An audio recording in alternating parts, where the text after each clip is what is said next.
a minha porção, tu és a minha herança, tu és o meu socorro nos dias de tribulação. Mesmo que meus pais me deixem, mesmo que amigos me traiam, eu sei que em teus braços eu encontro salvação.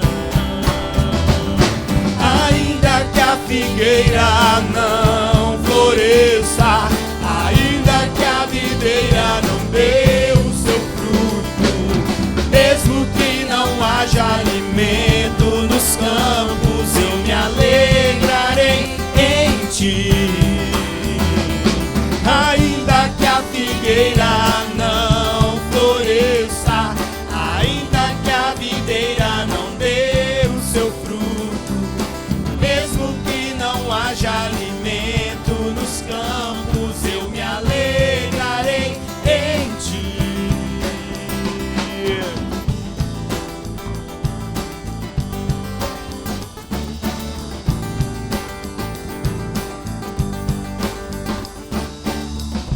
Tu és a minha porção, tu és a minha herança, tu és o meu socorro nos dias de tribulação. Mesmo que meus pais me deixem, mesmo que amigos me traiam, eu sei que em teus braços eu encontro salvação. Ainda que a figueira não floresça, ainda que a videira não dê o seu fruto, mesmo que não haja alimento nos campos, eu me alegrarei em ti. Ainda que a figueira não floresça, ainda que a videira não dê o seu fruto, mesmo que não haja alimento nos campos, eu me alegrarei em ti.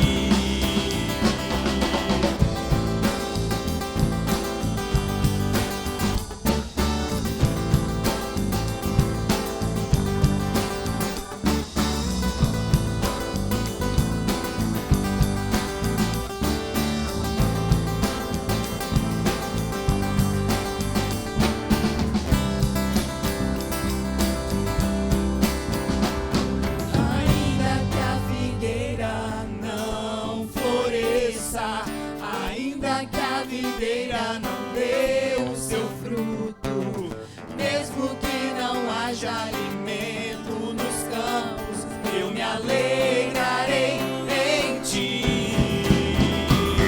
Ainda que a figueira não floresça, ainda que a videira não dê o seu fruto, mesmo que não haja alimento nos campos, eu me alegrarei em ti. Amém, amém. Que você possa então cumprir essa promessa de se alegrar no Senhor, ainda que sejam tempos de escassez.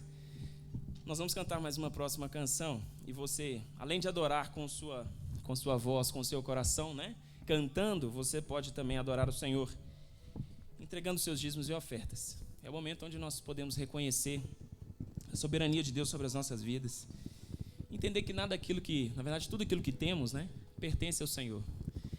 E Ele nos confia a administração, muitas vezes. E às vezes a gente acaba administrando mal, não é verdade? Mas que você possa, com o seu coração bem alegre, participar desse momento. Enquanto cantamos dos muitos motivos que nós temos para agradecer do Senhor, agradecer ao Senhor, você possa também dar graças pelo sustento dEle na sua vida, na vida da sua casa, na vida da sua família. Enquanto cantamos, você participa desse momento com muita alegria em seu coração.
Jesus.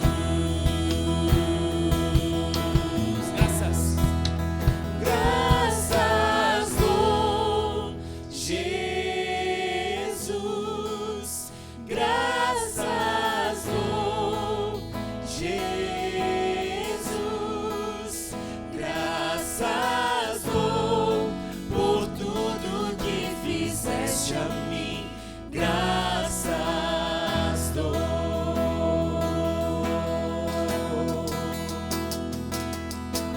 Por me socorrer nas aflições, por saber que nunca estou só, pelas grandes obras de tuas mãos, Jesus.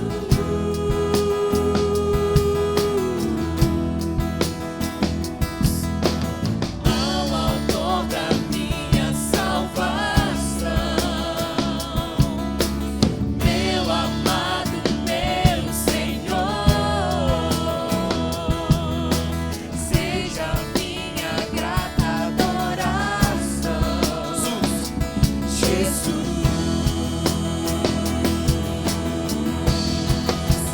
Graças dou, Jesus. Graças dou, Jesus. Graças dou por tudo que fizeste a mim. Graças dou. Graças dou. Graças dou, Jesus. Graças dou, Jesus. Graças dou por tudo que fizeste a mim. Graças dou.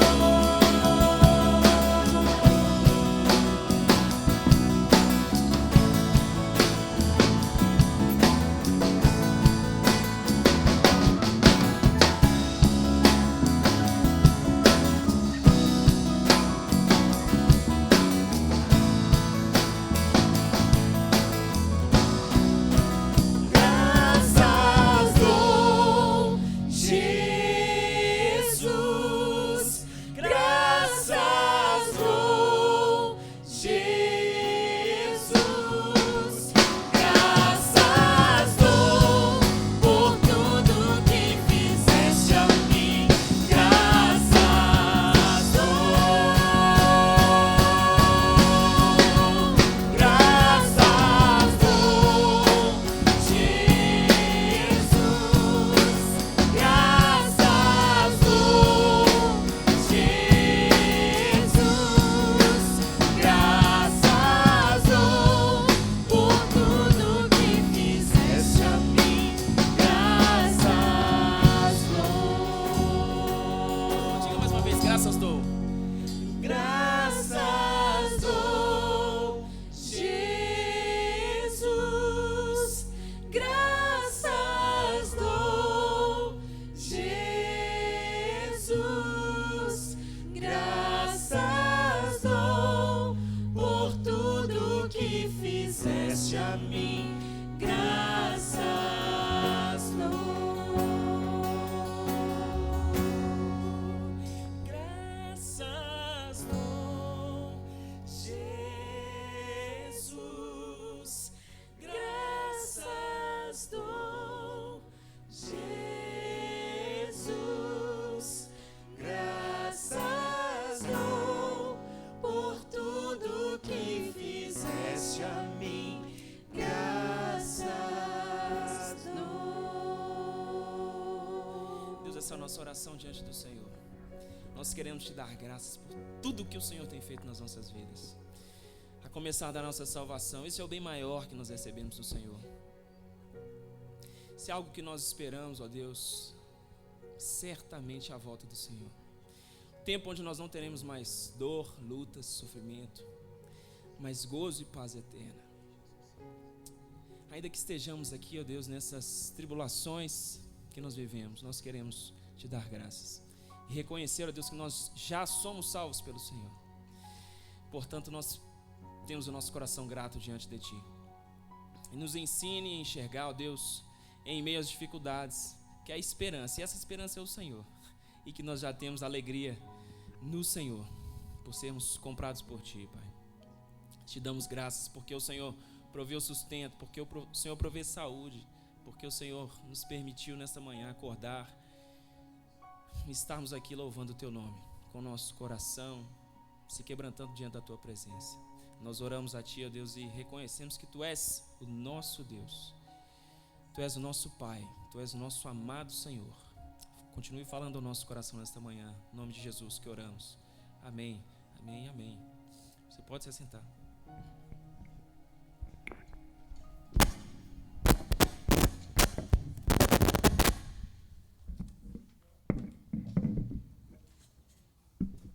Amém. Boa manhã a todos, meus irmãos. Graça e paz de Jesus. Amém? Amém. Abra sua Bíblia. Vamos continuar o nosso estudo em Efésios. Vamos abrir no capítulo 2. Efésios, capítulo de número 2.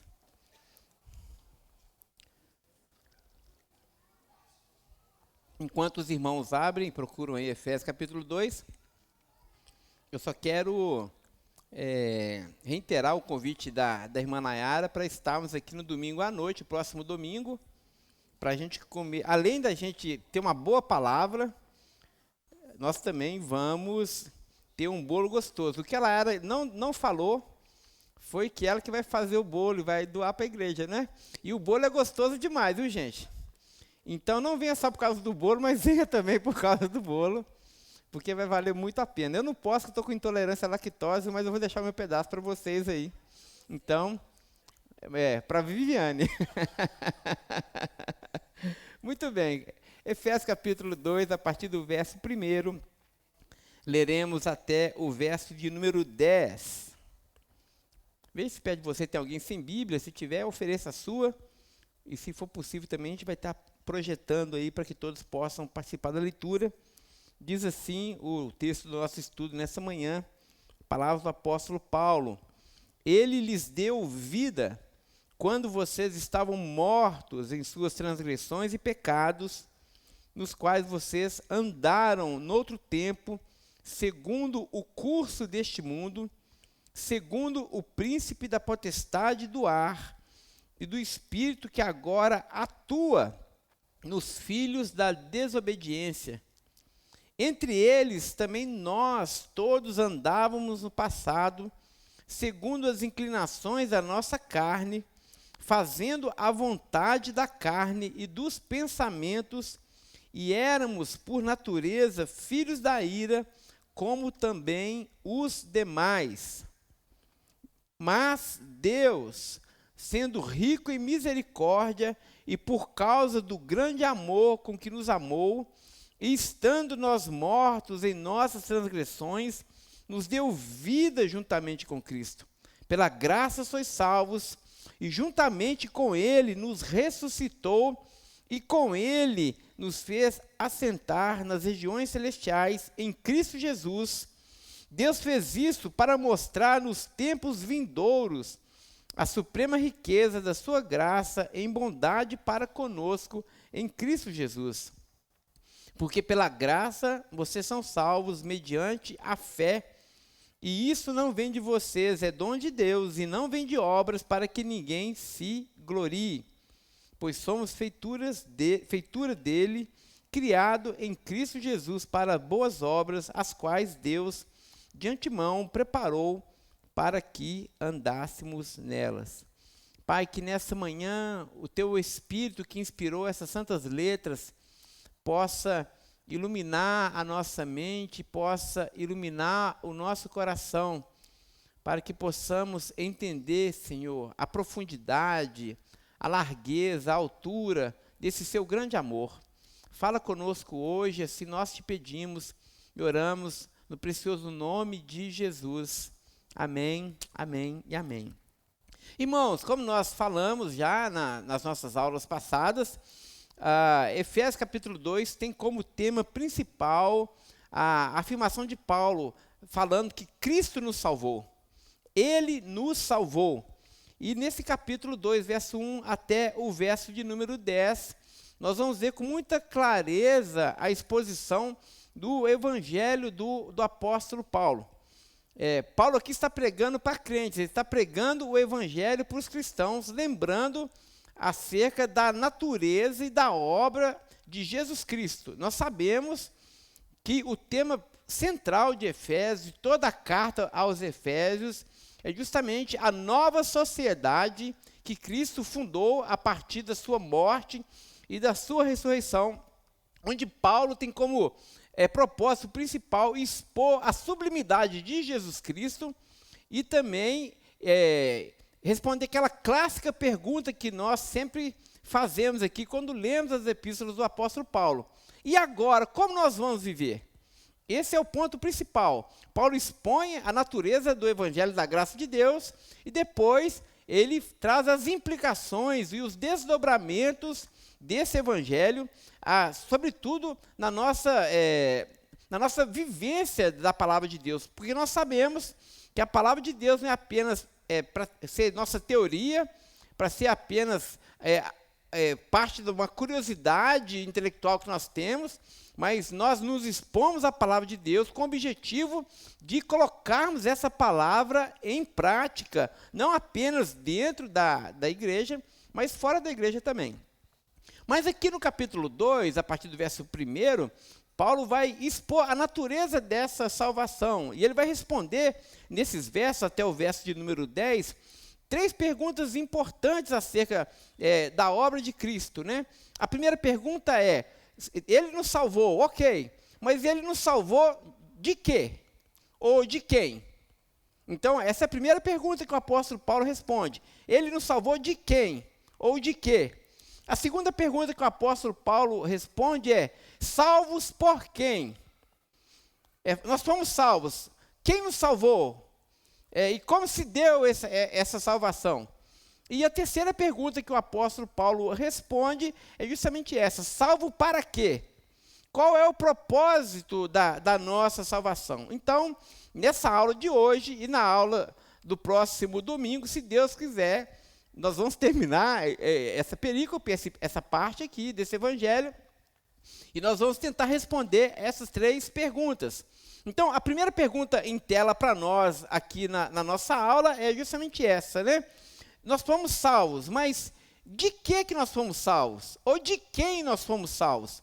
Paulo vai responder na sua exposição, a partir do verso 1, dizendo que ele nos deu vida, ele pressupõe então que nós estávamos mortos, né? Ele nos deu vida quando nós estávamos mortos, em nossas transgressões e nos nossos pecados. Pecados esses que nós andávamos em um outro tempo, em um tempo passado. Então, a primeira pergunta que Paulo responde é essa: salvos de quê? Ele vai dizer, nós somos salvos dos nossos pecados. Irmãos, isso é muito sério, porque o homem sem Deus, ele é escravo do pecado. Não importa o quão bom essa pessoa se sinta, ou quão justo essa pessoa acha que é, a palavra do Senhor diz de forma muito categórica: todos nós, sem Jesus Cristo, nós somos escravos dos nossos pecados. Foi o C.S. Lewis que falou uma coisa muito interessante, que ele disse assim, que ele descobriu o quão mal ele é como ser humano, no momento que ele tentou fazer o bem. Isso é muito interessante, né? Porque você pode estar pensando assim, olha, eu não sou escravo do pecado, o homem sem Cristo, ele pode ser uma pessoa muito boa, então tente essa pessoa fazer o bem. Tente ela viver uma vida santa. Tente ela fazer aquilo que a palavra de Deus ordena que ela faça. Deixe que ela ande pelos caminhos retos a partir das suas próprias forças e a partir das suas próprias convicções. Essa pessoa fatalmente vai escorregar. E se ela não escorregar, ela vai estar incorrendo ainda em um outro vício maior e um pecado ainda mais grosseiro, que é o pecado do orgulho. E tem muitas pessoas que dizem assim, eu sou bom demais, né? Como eu sou bom, como eu sou justo. Isso é orgulho, irmãos. A matriz de todos os pecados é quando o homem assim como Eva foi encantada por essa ladainha, assim como Adão foi encantado também por essa mentira, achar que eles conseguiam discernir o bem e o mal. Achar que eles conseguiam, pelas suas próprias forças, trilhar os seus próprios caminhos, longe de Deus. A parte de Deus, a partir da sua própria consciência, a partir da sua própria moral. O homem não é incapaz de erigir uma moral própria e dizer, agora eu vou servir a essa moral, porque a lei de Deus impressa no coração dessa pessoa, a consciência que Deus colocou em cada um de nós, sempre vai gritar, você é um pecador. Você é escravo do pecado, você precisa de Jesus. Todo o nosso ser, cada parte do nosso DNA clama por um Salvador. Nós já nascemos caminhando para a morte, nós já nascemos mortos nos nossos delitos e pecados. Todo ser humano precisa de um Salvador. É isso que Paulo está dizendo. Ele vos deu vida quando vocês estavam mortos nos vossos delitos e pecados. Portanto, o Evangelho de Jesus Cristo veio para nos libertar dos nossos pecados. Mas não apenas dos nossos pecados. Paulo vai ainda aprofundar mais o nosso drama, ele vai ainda aprofundar mais o nosso estado de queda, quando no verso 3, ele diz assim, no verso 2, no verso 3, ele diz, nos quais vocês andaram no outro tempo, segundo o curso desse mundo, segundo o príncipe da potestade do ar e do espírito que agora atua nos filhos da desobediência. Outro ponto importante aqui também, da nossa libertação, é que nós fomos libertos de Satanás. Todo o homem sem Deus, que ainda não nasceu de novo, ele é escravo de Satanás. Satanás consegue enganar essa pessoa. Ocupa lugar na sua mente, ocupa lugar no seu coração, inclina o coração dessa pessoa para o mal. Eu sei, meus irmãos, que a nossa igreja, por ser uma igreja batista e tradicional, nós não somos daquela igreja que fala do diabo todo culto, não é? Porque tem igreja que o Satanás é mais falado do que o próprio Deus, o próprio Jesus, não é assim? E dá muito lucro, inclusive, essa narrativa, né, do diabo. E tal. Mas é verdade que nós temos o inimigo das nossas almas. Satanás é real, gente. Satanás, ele está operando no mundo hoje. E ele opera em quem? Nos filhos da desobediência. Escravizando as mentes e os corações dessas pessoas. Inclinando o coração dessas pessoas para o mal. É por isso que ele é chamado de o tentador. Ele nos tenta. Ele tenta tirar Deus da sua centralidade e colocar algo no lugar. A estratégia de Satanás, preste atenção, porque isso também vale para nós que somos cristãos. Satanás, muitas vezes, ele não vai nos tentar com coisas grotescas, assim, absurdas, dizendo, olha, seja um assassino, seja um alcoólatra, seja um inveterado, abandone a sua família. Muitas vezes essa tentação não entra muito no nosso coração. Mas o que Satanás faz? Ele ganha as batalhas quando ele tira Cristo da sua centralidade. O Renato, na sua exposição aqui do profeta Ageu, falou justamente sobre isso. Quando Cristo não é mais o centro da nossa existência, o sol que ilumina a nossa alma, quando nós temos algo no lugar de Jesus, nós já perdemos a batalha, gente. Nós já perdemos a batalha. Quando nós colocamos a nossa família no lugar de Jesus, nosso centro vai ser a nossa família e todas as outras coisas vão girar nesse entorno. Quando nós colocamos o nosso self, o nosso egoísmo, as inclinações do nosso coração, não é assim que nós vamos ver? No lugar de Jesus, todas as outras coisas começam a gravitar nesse entorno e Satanás vence as batalhas. Então fique muito atento naquilo que ocupa o centro do seu coração. Porque pode ser que eu e você estejamos sucumbindo às tentações de Satanás. Ele, de fato, é aquela pessoa que vai tentar tirar Jesus Cristo da sua centralidade. Esse é o objetivo do diabo. Eu estava vendo essa semana o pastor Luiz Saião. Ele é um grande biblista e conhece muito do hebraico, né? E ele falando um pouquinho sobre o ministério do anticristo, né? E sobre a literalidade da aparição desse homem que virá e enganará muitos, inclusive os judeus e tudo mais. Ele estava explicando sobre o ministério do anticristo. Muito bem, mas o que é importante aqui é dizer que a palavra do Senhor já nos diz que o espírito do anticristo já está entre nós, né? E esse espírito do anticristo, ele não é uma afronta direta a Jesus, mas ele é uma falsificação de Jesus. Ele vai enganar as pessoas. Ele vai fazer com que você ache que você está vivendo uma vida que agrada a Jesus, e na verdade você não está vivendo, não é? E como que nós somos enganados, irmãos? Quando nós nos enfraquecemos na palavra de Deus. Quando a palavra de Deus não penetra no nosso coração. Quando nós não temos a palavra de Deus como sendo a luz que norteia o nosso fazer. Quando nós, ao invés de nos iluminarmos pela palavra de Deus, nós começamos a andar segundo os nossos corações. É isso que Paulo vai dizer mais à frente, vai dizer que também nós andávamos, olha só o que o verso 3 em diante diz, entre eles também nós todos andávamos no passado, segundo as inclinações da nossa carne, fazendo a vontade da nossa carne e dos nossos pensamentos, e éramos por natureza filhos da ira, como também os demais. O que o ministério do anticristo, o espírito do anticristo que já está entre nós vai fazer? Ele vai fazer com que a gente ande nas inclinações da nossa carne, para a gente fazer a vontade do nosso coração, para a gente fazer aquilo que nós nos sentimos mais confortáveis fazer. E a palavra de Deus não nos ilumina, porque o que conta é aquilo que eu quero. Quem governa a minha vida sou eu no frigir dos ovos. E nós vemos aqui de uma maneira muito clara o apóstolo Paulo dizendo que Cristo também nos libertou de nós mesmos. Todo o homem que é escravo do pecado, todo homem que é escravo de Satanás, por consequência também é escravo das suas próprias vontades.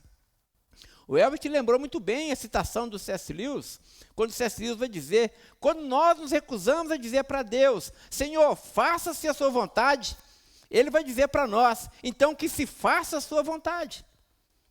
Siga as inclinações do seu coração, faça aquilo que você acha que é certo. É isso que o apóstolo está dizendo. Nós agora precisamos entender que nós fomos libertos disso tudo. Nós não nos pertencemos mais, gente. Coloque isso na sua cabeça de uma vez por todas. Nós não nos pertencemos mais. Nós fomos comprados, meus irmãos. Então nós não podemos andar mais como dá na nossa cabeça. Nós temos a palavra de Deus como sendo o nosso guia, gente. É por isso que domingo após domingo, eu repito isso aqui quase todos os domingos, é por isso que domingo após domingo nós estamos empenhados em pregar a palavra de Deus. Porque nós cremos que essa palavra é a única capaz de nos levar à vida e à santidade. Se você não tiver a palavra de Deus no seu coração, Satanás certamente, fatalmente, vai colocar outra coisa no lugar. E o Hernandes Dias Lopes, ele vai dizer uma coisa muito interessante. Hernandes Dias Lopes é um pregador presbiteriano, portanto é um primo da gente, é um irmão, né? É um pregador presbiteriano muito joia, e ele vai dizer assim que Satanás nos tenta em 3 áreas. Ele falou em 2 áreas, eu vou acrescentar a terceira, não é? A primeira área que Satanás nos tenta é roubando a palavra do nosso coração. É tirando o nosso momento de meditação na palavra de Deus. Gente, aqui um parêntese, a gente não pode só ler a Bíblia no domingo, pelo amor de Jesus. Deixa eu falar mais outro parêntese dentro do parêntese. Não é só o pastor que se prepara para o culto de domingo, não, gente. Que a gente às vezes acha que é o pastor que tem a obrigação de se preparar para o culto de domingo, não é? Aí você fica na nossa casa assim, olha, o pastor nesse momento está orando por mim. Nesse momento o pastor está preparando a pregação de domingo. E aí você fica lá confortável durante a semana, assistindo as suas novelas, cuidando da sua vida, fazendo aquilo que o diabo gosta, porque Satanás sempre vai colocar coisas que são mais importantes do que a sua vida com Deus no seu coração, e você vai fazer aquilo tudo, e aí você vem para a igreja completamente despreparado. Com uma entrevista de emprego, você vai despreparado? Quando você vai para uma festa, você vai despreparado? Por que quando você vem para a igreja de Deus, você vem despreparado? Você não lê a sua Bíblia. E chega aqui na igreja, agora eu quero que o pastor fale comigo. Não é nem Deus, é o pastor, né? Agora eu quero que o pastor fale comigo, porque aí eu preciso ser alimentado. E a obrigação é sua, infiel.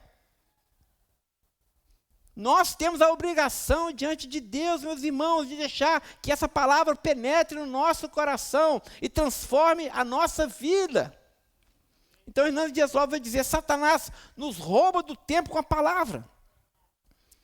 E Satanás também nos rouba no tempo da nossa oração. E aí ele vai dizer, Hernandes Dias Lopes tem umas palavras difíceis, né? E umas frases assim bem elaboradas. Ele vai dizer que na maioria das igrejas, e eu infelizmente incluo a nossa Betel, as nossas reuniões de oração estão na CTI. Nós oramos pouco, gente. Nós oramos pouco, gente. Oramos muito pouco. Não sei a sua vida devocional com Deus, você e Deus, mas a impressão que eu tenho é que nós oramos tão pouco. Nós temos essa reunião de oração agora na sexta-feira e vamos fazer outras porque nós precisamos orar mais. E nós só oramos e buscamos ao Senhor quando nós sentimos a real necessidade dEle. Quando nós entendemos que sem Ele nós não vivemos. Nós só vamos ao Senhor em oração angustiosa, quando nós entendemos que Ele é o nosso pão, que Ele é a nossa água, que Ele é o nosso alimento, que Ele é o ar que nós respiramos. Nós precisamos entender, meus irmãos, de uma vez por todas, que se nós não orarmos, nós estamos fracassando. Nós iremos viver uma vida cristã fraca. Precisamos orar incessantemente. A palavra de Deus diz, orai sem cessar. Então a pergunta para nós nessa manhã, do Senhor para nós nessa manhã é, como é que está a nossa vida de oração, gente? Nós temos orado apenas quando as coisas apertam para o nosso lado? Nós temos orado porque nós entendemos que nós estamos numa batalha espiritual nesse mundo? Irmão, Satanás não dorme, a nossa carne não dorme. Nós precisamos orar incessantemente se nós queremos vencer esse mundo. Então, a oração também é fundamental, o Hernandes Dias Lopes vai dizer. E a terceira coisa que é fundamental, a nossa comunhão na igreja. A comunhão na igreja. Irmãos, nós nos precisamos. Nós precisamos uns dos outros. Eu não sei o que você tem feito, que você não tem vindo à igreja todos os domingos. Pelo menos todos os domingos. Ao menos todos os domingos. Eu não sei o que é mais importante do que a comunhão dos santos. Eu não sei. Eu não sei. Eu só sei que se você não está vindo, você está enfraquecendo a sua vida. E você está enfraquecendo a igreja de Jesus. Nós somos responsáveis por essa igreja, gente. Irmãos, nós somos responsáveis pela Betel. Isso já caiu no seu coração? Sobre nós pesa a responsabilidade dessa igreja. Deus vai nos pedir contas.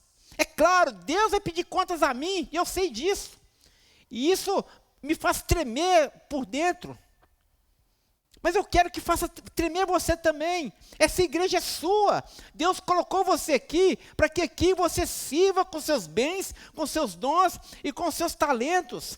E quando você não se envolve de corpo e alma, quando você não entrega tudo que você tem de forma inegociável, sem barganhas, sem preguiça, sobretudo sem preguiça de amar o seu irmão, ora, você está pecando, meu irmão.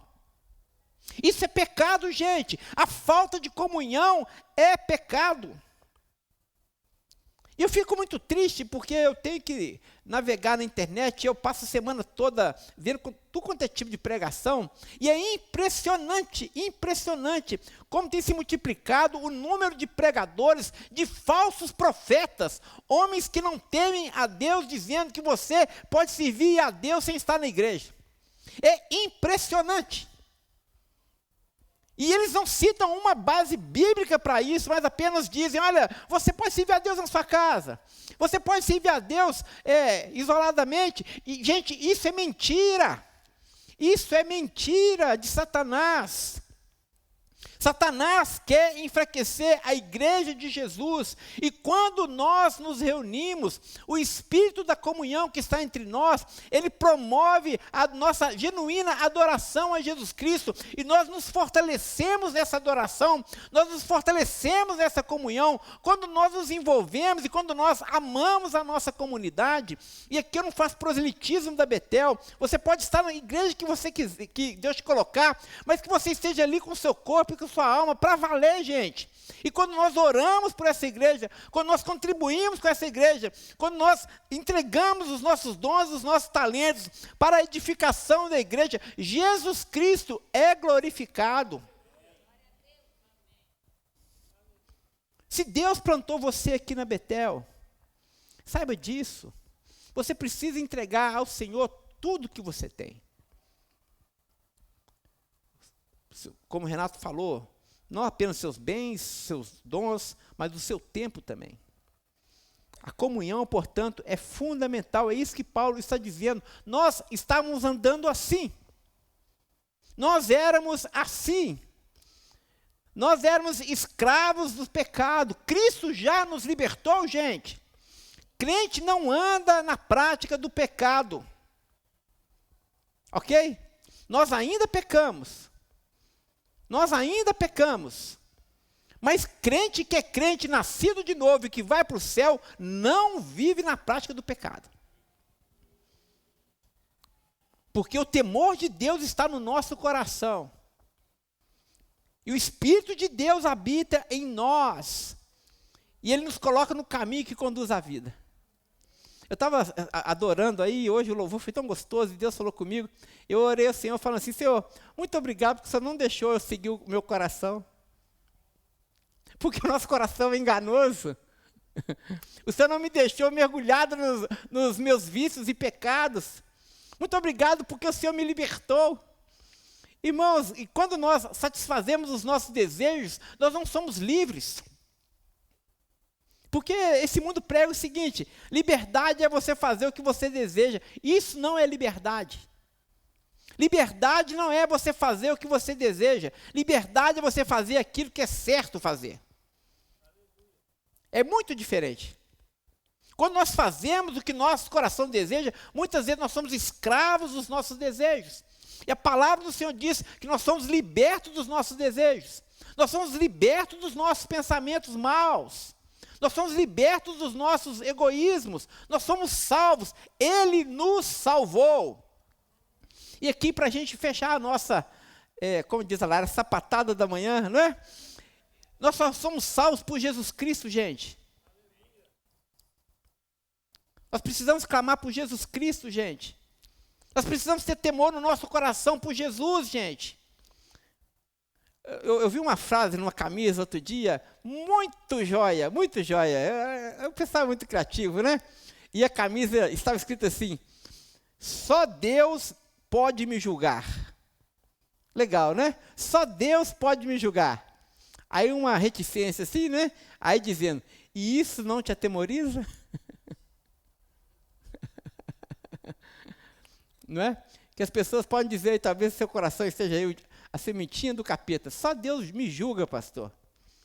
Quem é você para me julgar? Ok, realmente eu não sou ninguém. Mas o fato de Deus poder nos julgar, isso não coloca temor no nosso coração, não, gente?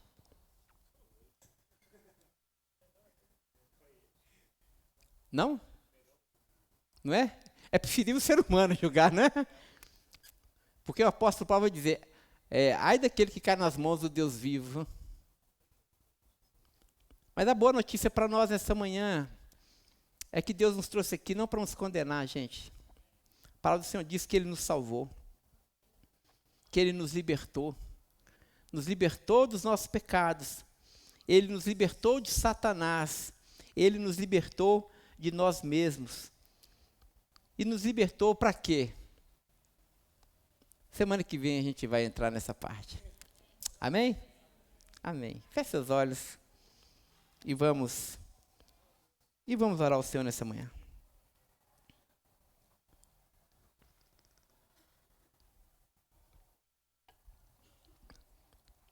Se Deus falou com você hoje, ore aí no seu lugar e fale com Ele também. Se você precisa se posicionar diante do Senhor, talvez você nem cristão ainda nem entregou sua vida para Jesus. Se você precisa de um Salvador, Jesus é esse Salvador. Não há salvação em nenhum outro debaixo dos céus, porque não existe nenhum outro nome dado entre os homens pelo qual importa que sejamos salvos, a não ser o nome de Jesus Cristo. Então vá a Ele nessa manhã, dizendo, Senhor, eu preciso de um Salvador, porque eu entendo que eu ainda sou escravo dos meus pecados. Eu ainda entendo que a minha mente ainda é muito afetada por Satanás. Eu ainda sigo as inclinações do meu coração. Mas nessa manhã eu ouvi falar que o Senhor é o nosso Salvador. Portanto, entra no meu coração, transforma a minha vida. Eu quero viver a vida que o Senhor tem para mim. Me liberta dos meus pecados. Você pode orar assim nessa manhã. Mas você que é cristão, você também pode dizer, Senhor, eu preciso que a minha vida esteja de acordo com a Tua palavra. Eu preciso alinhar a minha vida com a Sua vontade, não com a minha, Senhor. Que seja os Seus planos e não os meus a prevalecer. Senhor, em onde os Teus planos conflitam com os meus planos, destrua os meus planos. Destrua, Senhor, todas as minhas ilusões. Ó Senhor, eu entrego a Ti a minha agenda, eu entrego a Ti o meu tempo, eu entrego a Ti os meus bens, eu entrego a Ti os meus talentos, eu entrego a Ti aquilo que eu estou vendo na internet, eu entrego a Ti a minha vida sexual, eu entrego a Ti, Senhor, tudo que eu tenho, tudo que eu sou. Senhor, mais uma vez eu me reconsagro a Ti. Eu quero viver uma vida de oração, eu quero viver uma vida de leitura da Tua palavra, eu quero viver uma vida de comunhão, mas sobretudo uma vida cheia de devoção a Ti, porque eu quero Te amar acima de todos os amores que eu tenho nesse mundo, e eu quero ser fiel a Ti acima de qualquer outra lealdade nesse mundo. Ó Senhor, nessa manhã nós estamos na Tua presença, e obrigado, Jesus, porque a Betel Te pertence. Cada irmãozinho dessa igreja pertence ao Senhor. Tu és o nosso supremo pastor. Ó Deus, aplica essa palavra aos nossos corações. Faz queimar dentro de nós a chama dessa palavra. Ó Senhor, para que possamos nos entregar sem reservas aquilo que o Senhor tem para nós. Muito obrigado porque o Senhor nos salvou. Muito obrigado porque o Senhor nos ama e nos libertou dos nossos pecados. Muito obrigado pelo sangue da cruz de Jesus Cristo. Ó Senhor, que nessa manhã esse sangue seja eficaz para todos nós, salvando aqueles que precisam ser salvos, e santificando e trazendo arrependimento aqueles que precisam de arrependimento, Senhor, para que possamos viver na Tua presença e para a Tua glória. Assim nós oramos, e que a graça do Senhor Jesus, que o amor de Deus, o nosso bondoso Pai, e que a doce consolação do Teu Santo Espírito, seja com todo o povo de Deus, espalhado por toda a terra, não apenas hoje, mas até o dia de Cristo Jesus. Amém, amém e amém. Amém. Irmãos, vamos ficar em pé, ainda vamos cantar, e assim nós estamos encerrando. Não vai embora sem dar pelo menos uns 80, 90 abraços. Amém.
abençoe a sua vida.